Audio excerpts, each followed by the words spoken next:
Hello, everyone. Good afternoon or good morning, depending on where you are tuning in for. Welcome to this recording of dotEDU Live, What the Education Department Layoffs Mean for Colleges and Universities. I'm your host, Jon Fansmith, ACE Senior Vice President for Government Relations and National Engagement. And I'm joined by my usual co-hosts, Sarah Spreitzer and Mushtaq Gunja. Hello. Hey, John. Hey, Sarah. Hey. And we're especially joined, I don't know, that doesn't sound right, but we are joined by an especially welcome guest, I'll put it that way, maybe on second try, AC's President Ted Mitchell, a regular visitor to our .edu lives these days, because, you know, one or two things happening these days, right, Ted? Yeah, I think I'm going to need to get credits on the on the show, and I don't think I'm a special guest anymore. Yeah. But thanks for letting me join. Yeah, we'll make sure to have your picture added to the web page for it, so you're part of the crew now. Mushtaq, you're going to kind of run us down on what what we're going to talk about, which I don't even think we can cover everything there is to talk about, but there's a lot on tap. Yeah, quite a bit. And thank you, everybody, for joining. Nearly the couple thousand people that are here on this this webinar. Thank you to all of you who sent questions in advance. It's going to help guide our conversation. So here's what I'm thinking. We have a whole set of questions. Feel free, as always, put more questions in the Q&A for us. I'll try to monitor those as best we can. I was hoping that we might talk about four main topics today. First, continuing resolution, the budget that was passed, what that all means for our institutions. Second, as the title of this podcast and webinar sort of implies, talk about the education department, those staff cuts, what they mean for our campuses. Third, my goodness, there are a whole set of investigations that the Trump administration has embarked on. What do those mean? Let's spend a little time there. And then, if we have time, there's a whole range of things that are happening on the international student front as well. Travel bans, actual students, professors, what's happening there. So that's what I'm hoping that we will accomplish. Feel free to throw in questions whenever you'd like. But Ted, special guest, it's nice to, especially guest, as John says, nice to see you. And you're probably not a stranger to many of the folks in this webinar because they're seeing you on TV all the time these days. You're quoted in the press all the time. You've been out there in the media talking to reporters, advocating on behalf of higher ed. What are you hearing? What are you saying? And thanks for all you've been doing, Ted. Well, thanks, guys, and thanks everyone for joining. This is really this is the home team, and I know that Sarah and John and Mushtaq also feel like this is a place where we can really get to the issues, and so I'm especially grateful to be here. A couple quick things. One is that in the array of issues that the Trump administration has tried to address and the executive orders, education seems to be one that is finally starting to ring the bell for people that there are actual consequences. And so I get tons of questions about, well, what does this mean for me? And that's kind of new in the onslaught that lots of our agencies are facing. And we'll talk about it with the department, but what are the implications for student financial aid? What are the implications for communities in which tons of research money fuels all kinds of local businesses? So I'm encouraged that I think we've got education, and higher education in particular has the nation's interest in a way that I hope we can keep pushing on. So we're going to do it. That's where ACE, I think, is focused, is we're gathering information from you, and please keep us informed about things that are being cut, things that are being restored. And we're just going to keep pushing, and we're going to keep reminding people that there are real consequences of these actions. The other thing that I guess I'll say, oddly positive as well, is that I think that it's always dangerous, and I heard Mushtaq go through when the agenda is about as long as the whole program. That things are splattering and everything is going in wild different directions. But in the last week, I'm heartened that some of these things have become clearer. So the investigations, while there are now more of them, they're more specific. So we're not dealing with this, cloud of dementors hovering over us, that there are actual things that we're able to respond to. And I think that's good.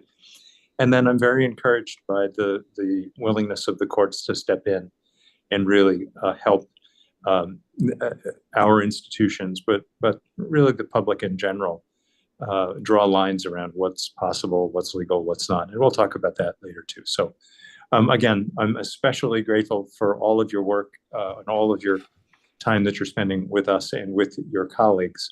And we're just gonna, we're gonna keep it up. We're here for the long run.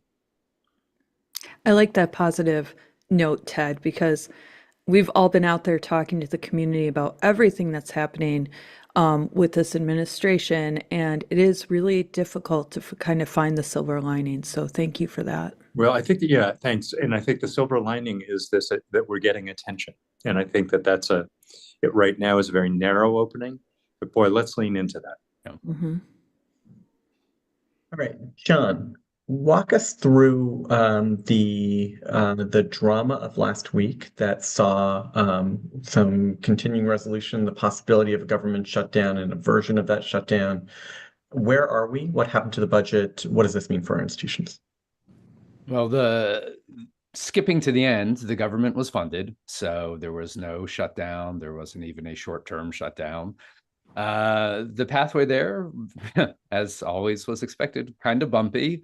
The House of Representatives on Tuesday, Republicans passed a continuing resolution, which is basically just a funding bill that pushes the deadline further back. In this case, what's called a year-long CR continuing resolution, which essentially says they're just going to keep funding at previous year's levels out through the end of the year. So instead of doing the actual work of appropriations, setting a top line level, deciding how much each program gets funded, raising, lowering levels, they basically just punted the ball forward and said, the year's a wash, we're going to cover what it was. There were some big differences, though, from a normal continuing resolution. Biggest among them is that some money was shifted between defense spending and non-defense spending. $13 billion in non-defense spending was cut overall, and $6 billion was added to defense. The other big thing for colleges and universities, earmarks were completely removed. They don't call them earmarks anymore. Community funded projects, congressionally directed spending, whatever the term, they're still earmarks. And they were stripped out of all of the provisions of the funding bills. It's worth just pointing out colleges and universities historically and pretty consistently have been the biggest beneficiaries of that kind of funding. So this is a loss in funding for a lot of our campuses. Not every campus, and it's not universal, certainly, but there's hundreds of millions of dollars in earmarks that usually find their way to campuses. So that is a loss.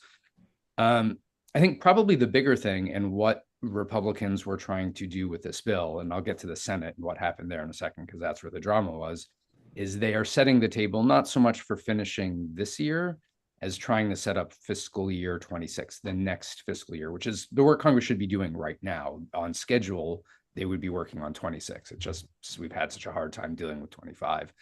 And one of the ways they wrote this bill both reflects what we're seeing happening at agencies like the Department of Education, but also the intention of setting up next year's funding, which is instead of doing what they normally do, which is issue reports where each program gets a specific amount of money assigned to it, in many, many areas, what they did was they simply lumped a pool of funding into an account.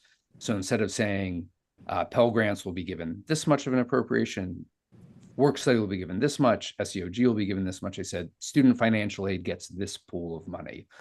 The reason why that's important, and that budgetary rules and things probably don't seem that exciting, the reason that it's important is if you don't actually say you have to spend this much on each program, the administration now has the authority to say, we have a pot of money we can spend where we want to.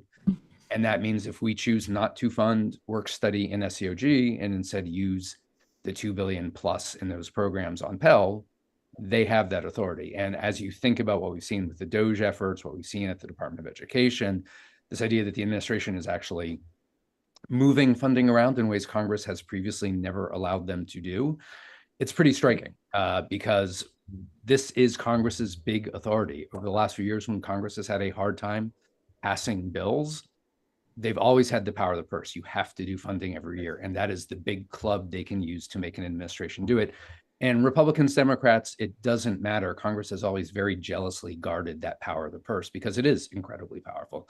It's how they can stop an administration from doing things. It's how they can put their foot on the scale for things they want done. And so to see them willingly give up that authority, again, only for half a year, who knows if they'll do the same thing for FY26? Sarah's shaking her head, I think understandably, but it's a huge shift. It is Congress willingly surrendering power to the executive branch. And so you had all these things, very problematic from the Democrat side. If you looked at this, a lot of concern, a lot of public opposition to what this continuing resolution would look like. So there was some thought as we went into the end of the week, Senate Democrats would hold out and force a shutdown. There's a 60 vote filibuster threshold in the Senate. Republicans have 53 seats. We've talked about this before, Sarah. I'm not going to go into this again about who was right and who was wrong.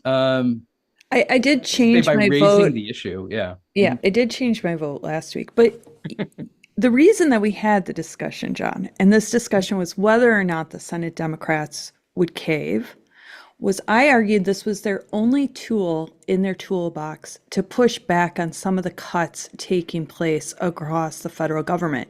And because Congress does hold the purse strings, it made sense that they wouldn't accept the very first proposal of the House CR, especially given that it wasn't quote unquote clean. Yeah, and I think your opinion is shared by a lot of people, and I think, and we've got a lot to cover, so we don't need to go into postmortem on this. Ultimately, Democrats agreed to allow a vote. One Democrat actually voted in favor of the CR, so passed 54 to 46, I believe, or 45, possibly forget what the final total was. But there was a lot, I think, justifiably, where you look back at how, especially Senator Schumer handled this, where even if ultimately preventing a shutdown was a goal of Democrats, there may have been ways to shape the outcome that were more favorable that just weren't taken advantage of. And so there's a lot of frustration. We've certainly seen that with especially Senate Democrats as a result. But again, I think the bigger thing when you think about for colleges and universities, it's less the impact this year. There will be some money lost. But really, it's what we will see in 26. And those are going to be big existential fights for some pretty key programs from us. So John, we see that right as a pattern that a lot of the things going back even to the NIH overhead reduction, and a lot of things that are trial balloons for the long term. Yep. And so once again, the good news for us is that they're setting out the line of battle, and we can figure out how to approach it. Yeah, it's a great point. And the other thing they're doing, and I know we're going to talk about this, but by making those cuts now, they're also setting up a justification for next year's funding to say, look, if we eliminate half the people at the Department of Education, the Department of Education doesn't need to be funded nearly as much as it's been funded in the past. So this really is a setup for, an appropriation season that started Saturday morning and is going to be a really critical one. I want to dive into the Department of Education cuts in just a second, but just a couple of quick follow-up questions, John, that may be right for this section, maybe right more for the Department of Education section. But on this pooled funding, are we going to get more details there? And there are a couple of questions in the Q&A. I mean, does this mean that now there are no restrictions on how much money might be able to be spent on a given area? It seems like there's some guardrails, but some of the reins have been loosened. Does that seem right? Yeah, I wish I could provide greater clarity, because again, what they gave was not necessarily clear guidance. They gave you a lot of flexibility there. It is within the boundaries of the different pools of federal funding, so you can't move money across those groups. Right. And those groups are general, using very general terms. I'm sure some of my budget and approps colleagues are wincing as I do this, but you can't move the money across the groupings within the Department of Education funding. Right. But within those sort of areas, you'll have greater flexibility to move them across programs. And what this administration tends to do with it, if I were great at predicting what this administration intended to do, my last 2 months would have looked very different. Also, you and Sarah then would not be fighting all the time with me trying to moderate this sort of. Ted, you now get to see what happens on a weekly basis. I'm terrified. I don't want to be involved. John, PSLF. I don't know if this is the Department of Education sort of ramifications question or if this is about funding, but we heard some concerns or some thoughts from the administration that they might sort of administer the PSLF program differently. Is that a budget question? Is that a Department of Education question? Is it not either of those questions? It crosses a bunch of lines. The thing that's important about what the administration did in the executive order isn't budgetary at all. It's not really, they're not talking about the idea necessarily that public service loan forgiveness shouldn't be eligible. I think there's a lot of people, and we've seen it from members, especially Republican members of Congress, who have concerns about the concept of public service loan forgiveness. That's not really what the executive order was about. The executive order is a very political document. It essentially says that we should not be providing the benefit of loan forgiveness to people who work at nonprofit organizations that, the administration's phrasing, essentially are pursuing actions that are contrary to America's interests and our laws. And, I want to be as neutral in discussing this as possible. Their intent is to essentially say, if you work for a group that supports undocumented immigrants, well, we have policies that say that they are not legally allowed to be in this country. So therefore, you're suborning US law through the work you do to support those communities. And therefore, you shouldn't, even if it's a nonprofit, be eligible for loan forgiveness. It very clearly to me, and Mushtaq, I'll defer to you on this, whether I'm right, but it very clearly seems to me to be illegal to try to classify organizations, especially based on political disagreements, as to the merits of their work.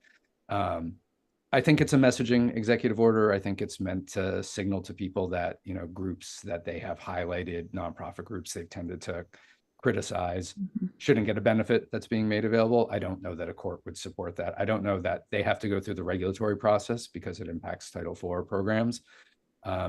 I don't know how you do a negotiated rulemaking that produces a legal definition of what those organizations look like that would survive any scrutiny whatsoever. So who knows where this will go? This is why I think it's probably just messaging. The other thing about PSLF, though, that's worth touching on is there is a lot of concern with PSLF on the administration side of congressional Republicans.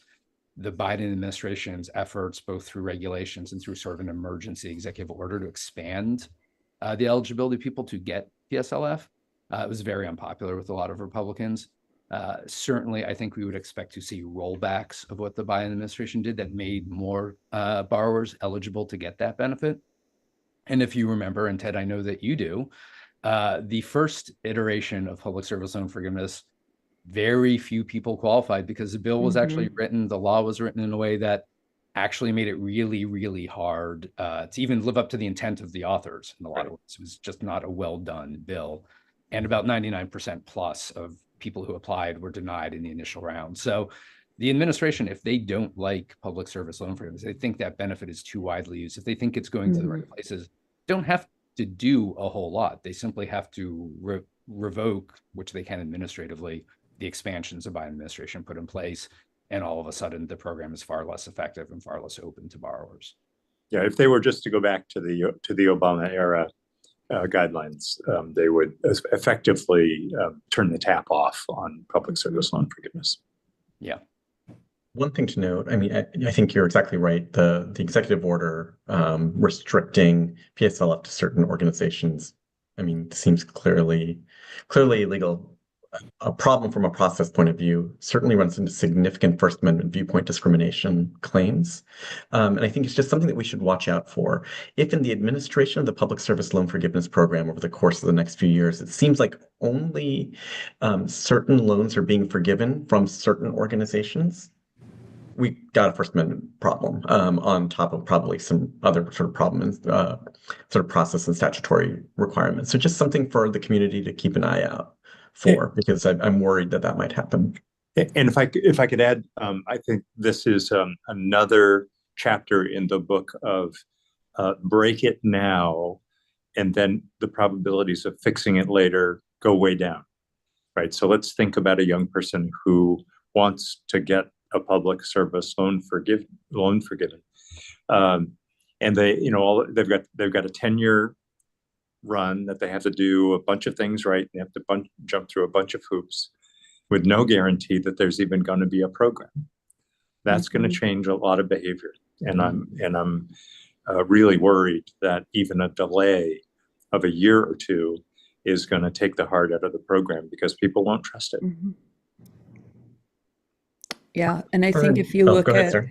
I was just going to say, I mean, if you look at some of the things that they're proposing to do in reconciliation in Congress, right, and basically doing away with PSLF, but also making it more difficult for students to borrow money. We're talking about a very different environment for students considering post-secondary education. Let's talk about these cuts at the Department of Education and what it means for our students, what it means for data reporting and all the rest. I've seen a lot of questions in the chat about IES, about iPads. I too am very worried about all of those. Let's do this first. Jon, tell us what happened, and then Ted, Sarah, I'd love some big picture sort of reflections about what we think the cuts might mean. Yeah, and we were talking about this a little bit before we actually came on. It's a little bit complicated because there's multiple layers of what these reductions have been, and it's worth just kind of really quickly walking through what has happened. Initially, the administration put about 60 or 70 employees on leave for having participated in DEI programming or having led DEI groups. Those were ultimately people targeted for termination. They followed that up with terminating any employees, and this was across the executive branch, not just at the Department of Education, but at the Department of Education, about 100 employees or so who were what were called probationary employees, meaning in most cases they were within their first year on the job, and certainly a concept familiar to lots of organizations. A new employee in a probationary period has fewer protections against termination. A court recently just overturned the probationary firings. And so we've been told about 65, excuse me, or so Department of Ed employees have now been returned to positions from their probationary status termination. While all of that was going on, the department did a couple different things. They used some existing federal procedures for early retirement and to offer buyouts to identify another pool, two pools of employees who may be willing to voluntarily leave the federal government. All of this while the fork process, which was a still to be determined the legality of offer, was made to all federal employees to retire early and be paid out through the end of the fiscal year, which ends in September. And then finally, once they'd compiled all these lists and they'd looked at where the staffing reductions that they had through essentially mostly voluntary actions, they proposed something called a reduction in force. It's been done very sparingly in executive branch history. These are mass terminations that are tied to specific sort of functional explanations. We're eliminating an office. We are, reorganizing. We are realigning. And what we saw was the department, when you combine all of those other categories of employees who had left, about 1,400 other employees were proposed for reduction in force last week, were notified. It was done in a pretty unfortunate, pretty heartless way, where employees were told on Tuesday that they had to leave the building by 6 p.m., that they would not be allowed to return to the building on Wednesday. By the time all the employees had left, they were then given a notice that they'd been terminated, and arrangements were made for them to get their belongings at some other point. You saw, and we can talk about this too, huge reductions in certain areas. And when we talk about the Institute for Education Sciences, really the research arm at the Department of Ed has one person left, and that is a statutorily required position of the director of that office. We saw losses in the Federal Student Aid Office and the Office for Civil Rights, lots of regional OCR offices being permanently closed. They are massive reductions, about all told 50% of the Department of Education's workforce if all of these go through. And certainly, while the department and the administration and congressional allies have said they are attentive to the statutorily required functions of the Department of Education, the things the law tells them they have to do, and that they believe they have the capacity to do that. I mean, I'll just say, within a day of the announcements, we were having FAFSA issues. The student loan portals were going up and down. There were problems. It's very hard for me to understand how you could not arbitrarily, fine, very quickly reduce staffing at those levels, given the complexity of the functions the Department of Education oversees, and not see, real interruptions, real concerns about service. But we're going to talk about all that. That's kind of where we stand right now. Yeah, I mean, the secretary, just on that last point, the secretary had only been confirmed for, I don't know, 3 days, 4 days, Yeah. and was somehow able to, as she announced, ascertain exactly who was doing a good job and not a good job. And that led to the choices in who was let go and who was not. And I find that hard to believe. But that's me editorializing. Ted, Sarah, big picture reflections. Then let's dive into what this really means for our schools and what this means for our students. Yeah, Sarah, you first. Okay. Well, my comment's going to be very broad, Ted. We had been waiting to see the White House issue an executive order around dismantling the Department of Education, and they seem to have backed away from that because basically by halving the staff, they're already kind of moving towards dismantling the department. And they had said that they were going to take this action. They've very clearly messaged that they want to do away with the U.S. Department of Education, and I think that this was a big step in that direction.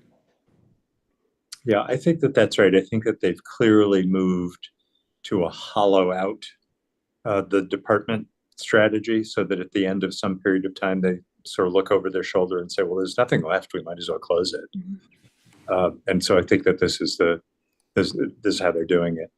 I worry a lot about if you read the Project 2025, sort of the notes that we got that suggested what was going to happen. Mm-hmm. When you think about that, and there are a couple of people who made this point in the chat, if you look at moving boxes, this looks very simple. Let's move all the data collection to census. Mm-hmm. Let's move FSA into the Treasury somehow. Well, it doesn't work that way. And any of us who have tried to do something like merge a department, right, understand that that's not moving boxes. That's a whole bunch of stuff. Example is that FSA moving into Treasury. That's like merging Chase, Wells Fargo, Bank of America, and Capital One all at once. And they just seem to think that this kind of thing can happen with the click of the fingers. But there are going to be massive, massive disruptions in service, not for ill will, not even because there aren't a lot of people there, but the systems are different. The operational style is different. And we're going to see this again and again and again in each of these supposedly simple reallocations. And I think that that's where our institutions and our students are going to be hurt. Yeah, I would just add to that too. It's not just the size and scope and complexity of the functions being moved, but Treasury is really good at what Treasury does. What right. Treasury does is not administer student loans mm-hmm. and collect on student loans. Could they do that? Sure, functionally, but that will not be their area of interest. The one I really focus on is the Office for Civil Rights. Right. There is an Office for Civil Rights at the Department of Justice that is charged with enforcing civil rights, but their entire approach, their understanding of the landscape, they are very prosecutorial in focus because that is what they do. The whole process we have with the Department of Education, which is directed towards resolution, which is focused on improvement, addressing problems, is not the mindset or focus or practice of the Department of Justice. They operate in very different ways, and they don't have the same level of familiarity with college campuses. Moving these things, or it's not just that the transitions themselves are fraught with errors and complexity and problems, it's that you're changing the entire focus of people who have worked in a very specific way and have a great understanding that they bring to it that solves a lot of problems before they occur that you lose in these kinds of moves. And John, we're starting to see that in the way this new round of investigations of institutions is being spread from the Department of Education into organizations, Justice being only one of them, Homeland Security, et cetera, who also have no experience in this sort of resolution-based approach to inquiry. And we're seeing the ham-handed results of that. Exactly right, yeah. We've seen some disruptions in some FSA service, I think we're undoubtedly going to see sort of a difference in the way that some of these civil rights investigations will come about. And then there's this hollowing out of IES, the part of the department that was in charge of research, NAEP on our K-12 side, the college scorecard, iPads. Some of these things are statutorily required or have some basis in the law. These things have to be administered. So I think they have to be administered, right, Jon, Sarah, Ted? I mean, these functions need to be taken out or need to be carried out. So what, I mean, will they be done? Will it just be done more slowly? Can they just get rid of some of these programs in this hollowing out, or are things that are statutorily required still statutorily required? So there are some things the department does that are not statutorily required that can be abandoned. That said, most of the things that the department does are statutorily required, which is why the department does them. Congress put in a law. We want you to do this. We are providing money for this purpose. We feel this is valuable. They've remained in law and remained funded because they continue to be seen as valuable to citizens and the functioning of our government. They can't simply not do those. Now, usual caveat we have in these conversations, legally, they simply cannot do so. We've certainly seen a lot of areas where their interpretation law doesn't seem consistent with what I think most people see it as. How will they do that then? I mean, we talked about IES having one employee that is not functionally capable office for doing the work that it is required to do.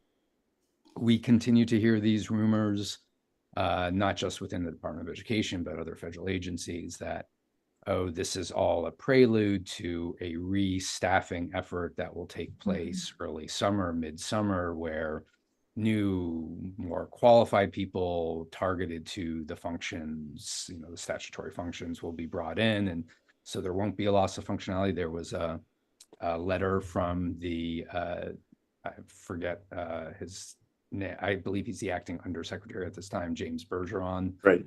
To stakeholders where essentially they said, we are very aware of our statutory obligations. We are aware of the requirements to do that, and nothing in the staffing reductions will impact the functionality or ability to carry those out.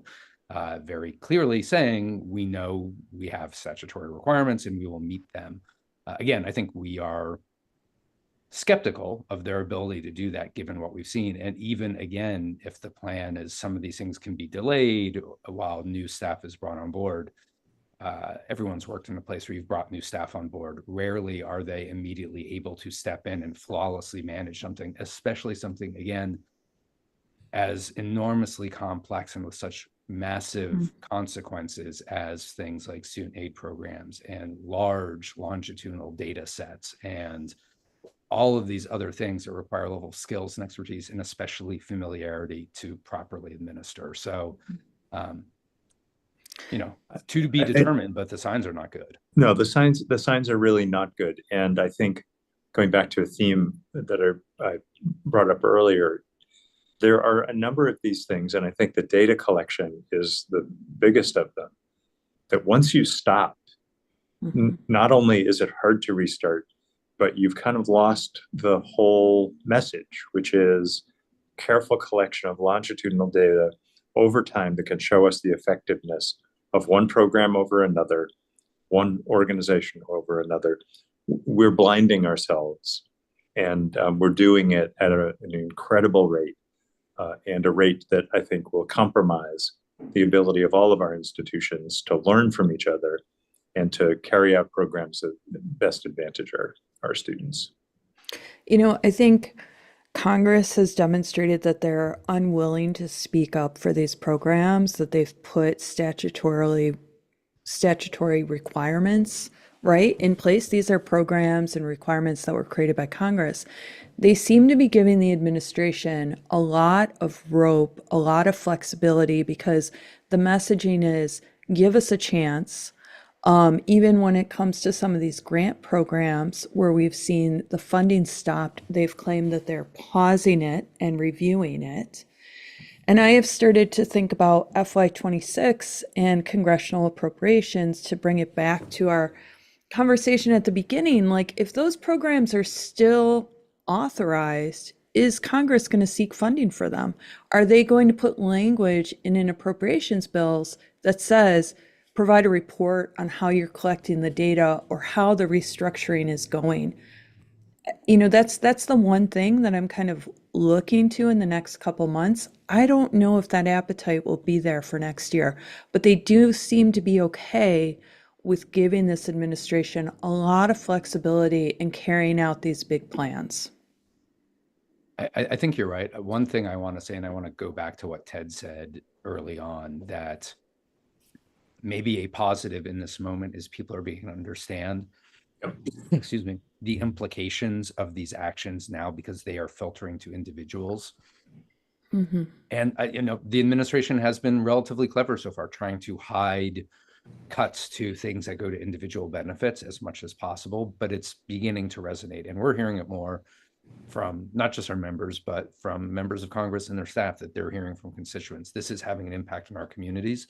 These are the kind of things, yep, maybe we're in for a real fight. Like, I want to be really clear, funding is going to be an area for a massive fight, and there will be efforts to eliminate things we have understood to be bedrocks for decades. But it's also the opportunity for people to start articulating why these matter in a way that I think people are finally maybe seeing the threat that's been on the wall for a few years now and pushing on that. So I think there's both, fear, but also optimism that this is a moment to rally. And I think people are beginning to do that. I wonder if this is a moment where we should take this this vacuum that Sarah sort of noted of you're not sure whether Congress is actually going to allocate the funds in these broad buckets as an opportunity for us to be able to make the positive case that these programs are valuable, they're impactful, they're useful, and collecting some of that data I think is really, really important for us to do. And we have a couple of questions in the chat and the Q&A about, okay, so what can we do? What can we do collectively? Mm-hmm. What is ACE doing in particular in the higher ed sort of community? So maybe I can ask you guys first, what is ACE doing about this, and what can the broader community do, and how can they help in these efforts? Yeah, so we're doing a lot, and I think maybe the biggest thing we're doing, and it ties to what people in this chat and on your campuses and in your communities can do, is we are as much as possible coordinating and communicating, especially to members of Congress, the impact of what these decisions means, and in a way that is not, national, but is very much local. And we have seen, it doesn't feel like that. I understand that, but multiple times already with this administration, where people speaking up from Congress, Republicans speaking up from Congress because they see an impact in their district. Talk about the University of Maine's USDA funding. Susan Collins very proudly talked about the fact she called the administration up and that funding was restored. We saw it with the OMB freeze. We've seen it time and time again where the impetus is not that this administration feels they've done the wrong thing or that they've changed their mind. It's been brought to their attention that it's causing harm for allies they need in Congress to pass their agenda. And if they want a reconciliation bill, when you only have 2-vote margin in the House and a 3-vote margin in the Senate, alienating 2 or 3 or 5 members of the House or 4 or 5 members of the Senate is a really bad way to start your year off. So there are real opportunities to leverage the concerns you as individuals have. We've been collecting examples. We want you to keep sharing those examples with us. Share them with your representatives. You don't have to go through us. You can share them directly. Talk to your campus, GR team about ways to maximize the message and do that. But really, this is a moment where higher education needs to make it clear that it is not just because we are protecting some sort of privilege we have. We are deeply intertwined into our communities. We provide health services in our communities. We provide basic needs support. We serve our communities in a million different ways that these programs are, these cuts and these actions are hurting. And members of Congress will be responsive to that. We need to make that message as loud and clear as possible. Yeah, and if I can just add a little bit to that, I think we are doing we're doing the congressional moves that Jon is suggesting. We are also working as hard as we can to create some common ground with the administration so that we can move a couple of things that they care about and we care about. That's not going to solve the problem, but we're going to continue to keep an open mind there. We would do that with any administration. The other thing is that I think that members of Congress are starting to feel a little bit vulnerable. We read the press reports of very uncomfortable town halls that Republican members of Congress are holding. It says something when the Speaker of the House tells his party members to stop talking to their constituents. Okay, that might work for a week, but it's not going to work through the midterms. And make no mistake about it, every member of Congress has already started to focus on their prospects in the midterms, and so they are more vulnerable than they have been in a while, and we need to take advantage of that. I'll point out the other thing that we're really working hard to do, which is to broaden the base of allies that we have. So not just higher education people talking to Congress about what we think is lost, but biotechnology companies really worried about what happens if biomedical research takes a hit. Chambers of commerce, who are quite concerned about the rollback of community engagement of institutions. So we have plenty of allies inside, and we're working to develop allyship outside as well to put a full court press on our members of Congress. To a separate topic of interaction with the federal government, these investigations, especially around sort of anti-Semitism, potentially some around all things DEI. But just one quick last question. A few questions in the chat about specific funding. Funding for HSIs, for HBCUs, MSIs more broadly, Pell Grants. Are the dollars going to continue to flow? Maybe not as smoothly, but John, Sarah, what are we hearing about federal funding? Well, it's interesting, Mushtaq, because there was an executive order that was issued last month on implementing the DOGE actions. And part of that asked secretaries and administrators to really embed DOGE activities within their agencies. And one of the things it also asks for is that for every grant or every contract, it be justified, as well as creating a system where you're going to have to justify any drawdown. So your grant's funded for 3 years, you're drawing down once a year for a 3-year period.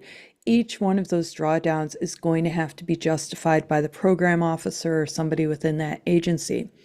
The Department of Health and Human Services is the first agency that seems to have implemented that. So they did send out instructions to their grant community saying, we're going to be starting this system. I think that there's a real concern that can be used to stop grants from being funded, but also to really slow down the process of getting those dollars out.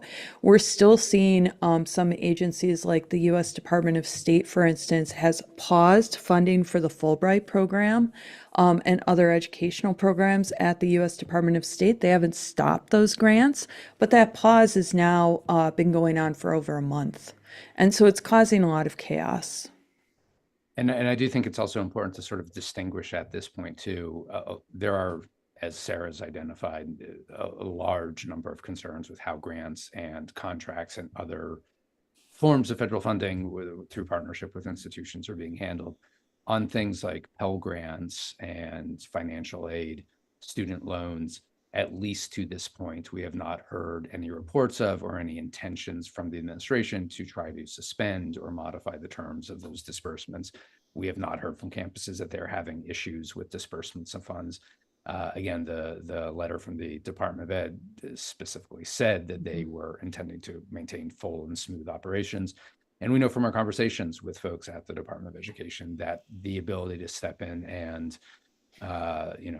manage these processes efficiently and effectively is a priority. So, again, everything comes with a caveat these days, but we have seen no signs, at least on the basic financial aid distributions and other things that so many students rely on, to be worried at this moment. And sorry, go ahead, Sarah. I was just going to say, John, that could be because that's to the individuals, right? And we have seen this emphasis on they're not going to cause issues with funding going to individuals. It is these grant programs that they seem to be very focused on. But there too, I think, Sarah, it's really important for all of us to draw the through line because cutting a grant program isn't a punishment to an institution. It's a punishment to the people who are supported by the grant and the purpose of the grant. Rural healthcare. The people being held hostage by that are the American citizens who receive their rural healthcare from a consortium of colleges and universities. And so, getting rid of that grant is only punishing individuals. So we need to continue to push through the rhetoric that the administration is using to remind them where the real cost is. Hey, Mushtaq, I know that you want to move to investigations, but as we do, maybe this is a bridge, is that a couple of people in the chat wondered about legal activity. We were a part of the group that sued to freeze the NIH reductions. And to be really clear again, we are open to being the plaintiff or joint plaintiffs in cases that we believe we can win and make a point that restore some of the independence and autonomy of institutions of higher education. So we're going to continue to play that card. And one of the places that we are looking most avidly is in this really rat's nest of investigations that seem to be A, never ending, B, very general, and C, sort of directed in very bizarre ways. But in there somewhere, there will be a case that we will likely participate in that will help define the limits of federal authority in reaching in and demanding changes in how institutions conduct their core business. Government relations team at ACE and the broader higher ed community are trying to decide how to, I don't want to quite say divide and conquer, but divide up the work so that we have the right plaintiffs at the right time to attack the right issues. There's no shortage, putting my law professor hat on just for a quick second, there's no shortage of things that are questionable legally. And there's just a question of when does standing occur and who's the right person to sort of be bringing these lawsuits. And I know that we're trying to divide up that work now. And speaking of which, Ted, do you need to, I know we only have you for a couple more minutes, if at all. Are you about to leave us? I was about to say that I was about to leave. And I'm extraordinarily, or is it exceedingly unhappy that I have to leave. But I want to thank everybody for being on. I want to thank everybody for the comments and the questions. And I do once again want to say that we're in this fight for the long run, and we really want to be of service to you. And so please let us know what more we can be doing. Jon mentioned it a moment ago. The best thing that helps us in our conversations is being able to enumerate real pain. And so, please don't be shy in letting us know when grant programs are eliminated or when you have to make layoffs in your institutions. These are the kinds of things that we need to be able to take to Congress and show them that this is really dangerous work. Thank you all very much. Yeah, thank you, Ted. And for those of you in the chat, I think we're going to hang out for another 10 minutes or so because I do want to ask a couple questions about these investigations. And maybe we can start with the situation at Columbia and maybe more broadly. There's a letter from the Office of Civil Rights to 60 institutions warning of potential enforcement actions, over alleged Title VI violations as it relates to anti-Semitism on campus. Jon, Sarah, what do we know? And what's the state of those investigations? Well, there's a couple actual investigations, Mushtaq. We do have that letter to the 60 institutions. We've had a lot of focus on what's been going on at Columbia University. They were caught up in, I think, the 5 investigations that were announced by Health and Human Services on medical schools, and then some additional investigations being carried out by the Department of Education, along with the Department of Justice. The GSA, the General Services Administration, also got involved. They announced that they were reviewing grants, federal grants to Columbia, and then suddenly we had a notice 2 Fridays ago that they were ending $400 million in federal funding to Columbia based on Title VI violations, but no word on whether a full investigation had been carried out or anything regarding why they chose the $400 million number or those amount of grants. And then I think in follow-up, Columbia has been trying to engage with the administration to address their concerns.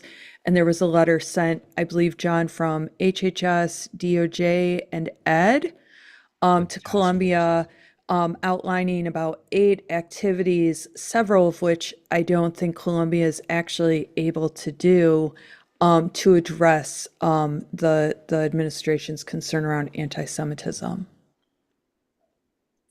And it's worth saying, I mean, with that letter, I find myself biting my tongue a lot.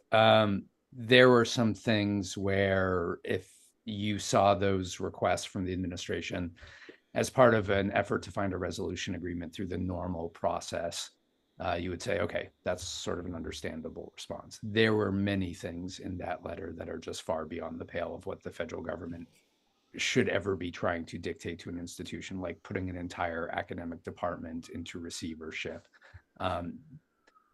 There's a certain irony in this Department of Education having said in their FAQs on the Dear Colleague letter around diversity and SFFA that they were very aware of the legal bars on them interfering in curriculum and then going forward and making demands as to changes in curriculum that an institution must administer or else they'll withhold funding. And I really want to also hit this point. There is a clear process in law and in regulation for how you address allegations of discrimination on a college campus. It's well understood. It can ultimately lead to an institution having all of their federal funding removed. It is not an insignificant process or effort. This administration simply skipped all of that. They told Columbia on a Monday they were investigating them, they'd review them. They told them on a Friday they were withholding $400 million in funding. They haven't identified the category of funding. Most of the announcements seem to be related to research, which seems to have no direct relationship to the allegations of anti-Semitic behavior or creating a hostile environment. This is really very much like saying, I've just accused you of a crime, now I'm putting you in prison. We're going to skip the investigation, we're going to skip the trial, we just believe you're wrong, so we're going to punish you. It is a truly upsetting and frankly illegal approach to take with an institution. And again, there's a lot of viewpoints about what has happened on Columbia's campus, to what extent Columbia's administration should have done more or where they have not done enough. And I think those are valid conversations. They're also the valid subject for an investigation that can look at what the responsibility of the institution is and how you resolve that, which is what the process requires. And this is not what is going on. So, you know, in some ways, seeing these other investigations announced that we're going to talk about that are actually following the appropriate procedure is encouraging, because what we've seen at Columbia is a complete dereliction of their responsibilities under the law. Do we know about the next version of these investigations? Are they, you said, John, that they seem to be following some sort of procedure. What is that procedure, and what should the institutions that are on this call, what should they take away from this? What should they expect? What can they do in the meantime? And there's a couple, it's important to keep in mind, there are a lot of investigations right now. There are 5 OCR investigations into anti-Semitism that were launched right after the executive order was issued on January 29th, 4 at Health and Human Services. The Columbia effort is its own thing, but it's part of one of 10 institutions, a joint task force on combating anti-Semitism led by the Department of Justice has announced they'll be visiting college campuses. The details of that are still very unclear what those visits will look like, other than the head of that task force saying we're going to bring armies of lawyers to the campuses. We're going to talk to the administration and the faculty and the students and local law enforcement. How exactly that will look, what it will be, also unclear. Then we had the new investigations announced last week. Most of these were not related to anti-Semitism. They're related to issues around diversity and their interpretation of SFA. The letter Sarah mentioned that went out to 60 colleges and universities. Those are 60 institutions that were already being investigated by the Office for Civil Rights based on allegations of discrimination on shared ancestry, essentially looking at either anti-Semitism or Islamophobia, anti-Muslim discrimination. Those letters simply said to institutions, we are reminding you of your obligations under Title VI and the fact that you may be subject to potential enforcement actions. I think different interpretations certainly, but my interpretation is these are kind of shots across the bow. you've seen what we've pursued with Columbia, you're already in our sites, you should be very attentive. It all fits kind of part and parcel with what we've seen from this administration, which is a very aggressive, they take I think a very exaggerated viewpoint of what the law both allows to them in terms of their authority for enforcement and investigation, and then a very expansive view of what the law itself says, and try to push that forward in a way that will compel institutions to be scared and to take actions in response. Maybe I'll leave it there because I've been talking for a while on this, and we can talk about the DEI investigations in more detail, but that's kind of where we stand as of today. And the DEI investigations. I mean, Dear Colleague letter was put out.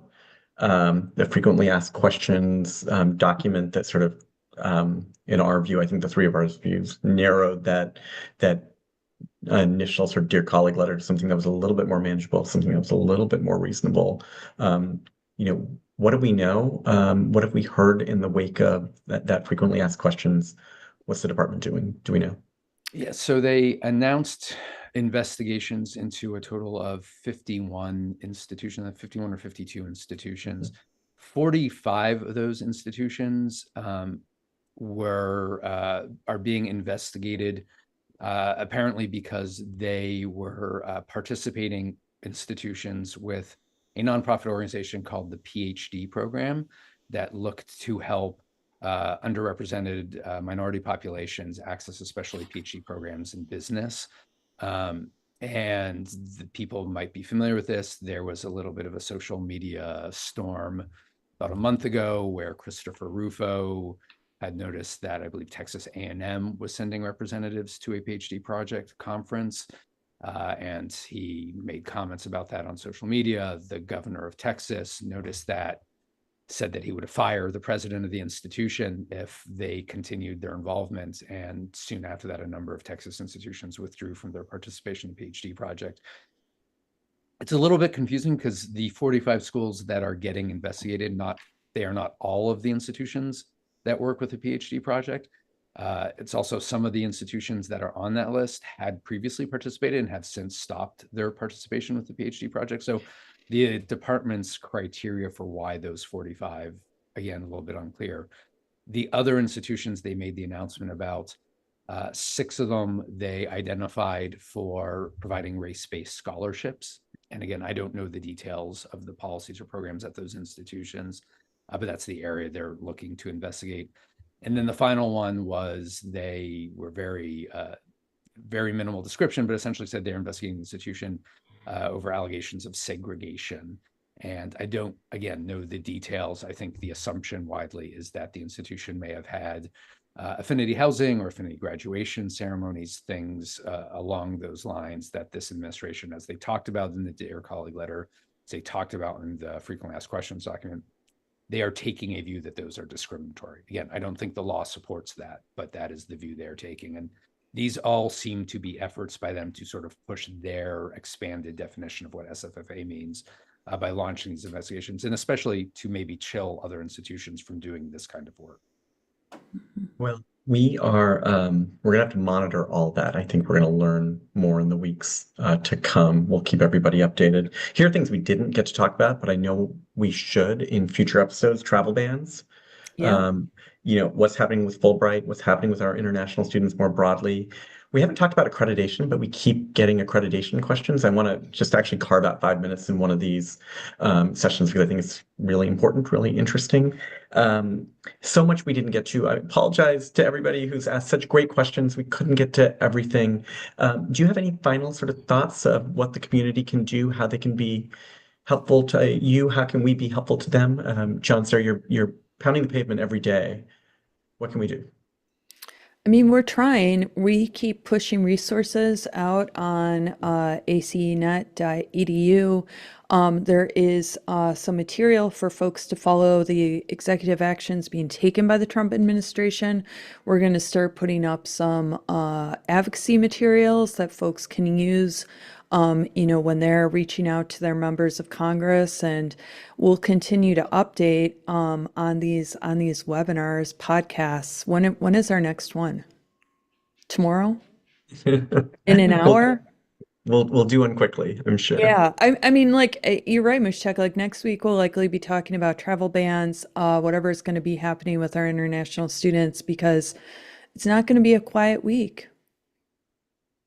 Yeah, and I'll be real quick. I think there's two things, and there are two things I say every time. The first is that you have powerful voices. It doesn't always feel like that, especially in moments like this, but it is really important and it really makes a difference if you share your perspective, not just on the harms that are being caused to your institution and the students you work with and the communities you serve, but to the greater good that you're doing in those areas. And believe it or not, members of Congress care. So share your message with your friends, encourage them to speak out to people you work with. The more they hear about the impact of this, the more real possibility of change for the better we will see. And then the other thing we always say, which is it's easy to be scared right now. It's easy to be frustrated right now. It's easy to start making changes because you're worried about what might happen. Stick true to your mission, stick true to your values, defend the things that you believe in, defend the things that you got into this work to do. The work you do is valued and it's important. Don't step away from it. John. Okay, friends, thank you so much for joining, and we will be back with you. Maybe not tomorrow, but soon for sure. Thanks all. Bye.